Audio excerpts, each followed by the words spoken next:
हमारे जितने भी भगवान थे वो सब काले के होते हैं। किसकी यात्रा? मन की यात्रा। और किसके साथ? भगवान श्री कृष्ण के साथ। अब अपने मन को एक टाइम ऐसा आता है, आप अपने मन को जीते आते हो। अब आप निष्कर्म योगी बन करके अब आप संसार में आ सकते हो। सदगुरु गुरु रविशंकर और इस देश के प्रधानमंत्री Narendra Modi, if you can sit 2-3-4 hours with close eight, you can do anything in this world.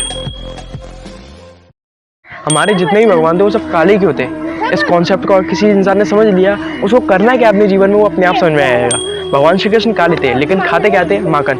और प्रेम किससे था? राधा रानी से। ऐसे ही जब आप ध्यान करने बैठते हो, और इस चीज़ को समझना, जब आप ध्यान करने बैठते हो तो आपको दिखाई दे क्या देता है? अंधकार दिखाई देता है, डार्कनेस दिखाई देती है। तो जब आप ध्यान करने बैठते हो तो आपकी मन की यात्रा स्टार्ट हो जाती है। किसकी यात्रा? मन की यात्रा। और किसके साथ? भगवान श्री कृष्ण के साथ। ऐसे ही। और आपका मन है क्या? आपका मन एक दूध के समान है। मतलब उस दूध में अगर ज़्यादा पानी डालोगे तो ना दूध दूध रहेगा, ना पानी पानी रहेगा। लेकिन अगर आप उसी दूध को एक समान स्थिर रखोगे, जब वो दूध दही बन जाएगा, फिर उसको आप फेंटोगे, मटोगे, तो उसमें से मक्खन निकलेगा। और फिर उस मक्खन को बस पानी में डालोगे तो मक्खन पानी के साथ डिजॉल्व नहीं होगा। ऐसे ही जब आप अपने मन को स्थिर रख करके ध्यान में बैठ जाते हो, ध्यान में लीन हो जाते हो, तो आपका मन, आप अपने मन को एक टाइम ऐसा आता है, आप अपने मन को जीते आते हो। और जब आप अपने मन को जीत गए तो आप निष्कर्म योगी बन गए।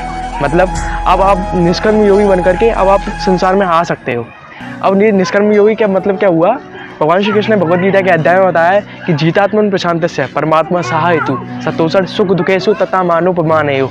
मतलब जिस इंसान ने अपने मन को जीत लिया, उसने सुख दुख सर्दी गर्मी सब एक समान है, वो परमात्मा वो पहले ही जीत चुका है इस कॉन्सेप्ट को। अब बहुत से लोग कहते हैं कि यार मन को ही जीतना क्यों होता है? हाँ, बहुत बार सुना हुआ कि मन को जीत लो, मन को जीत लो, ध्यान कर लो। ये होता है क्यों है? आपने सुना होगा छत्रपति शिवाजी महाराज, पृथ्वीराज चौहान और महाराणा प्रताप, चंद्रगुप्त मौर्य, आचार्य चाणक्य, जितने भी महान योद्धा थे हमारे थे। और विक्रम बेताल, आपने कहानी तो सुनी होगी विक्रम बेताल की। विक्रम एक पेड़ के पास जाता है, उसको वहाँ पे लाश टंगी होती है, लाश को टांग लेता है और फिर चल लेता है। अब बात ये नहीं है कि हमारे पास हमारे पूर्वज चंद्रगुप्त मौर्य थे, आचार्य चाणक्य जैसे बुद्धिमान थे, और विक्रम बेताल जो लाश को टांग के चलते थे। सवाल ये उठता है कि इनके अंदर इतना कॉन्फिडेंस आया कहाँ से? मतलब इतना विजडम, इतनी समझदारी का आई कहाँ से इनके अंदर? और इतना भय खत्म ही हो गया था इन सब लोगों का। बताओ, समुद्र को खलांग जाते थे। लेकिन अब सवाल ये नहीं उठता कि ये क्यों था, अब सवाल ये उठता है कि कैसे हुए इतने बड़े, इतने महान ये योद्धा कैसे बने? ये बने थे ध्यान करके अपने मन को। इन सब योद्धाओं ने अपने मन को जीत रखा था।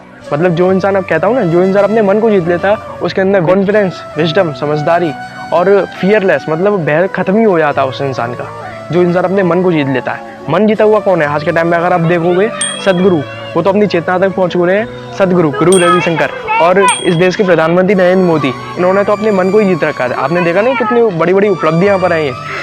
पीएम नरेंद्र मोदी को ये सब करते हुए पता भी नहीं था उनको करना क्या है। लेकिन जैसे उन्होंने अपने मन को जीता, उनको पता चल गया कि उनको करना क्या है इस दुनिया के अंदर।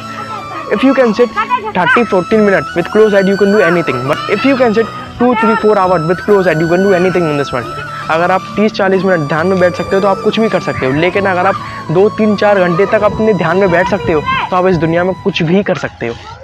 हरे कृष्णा।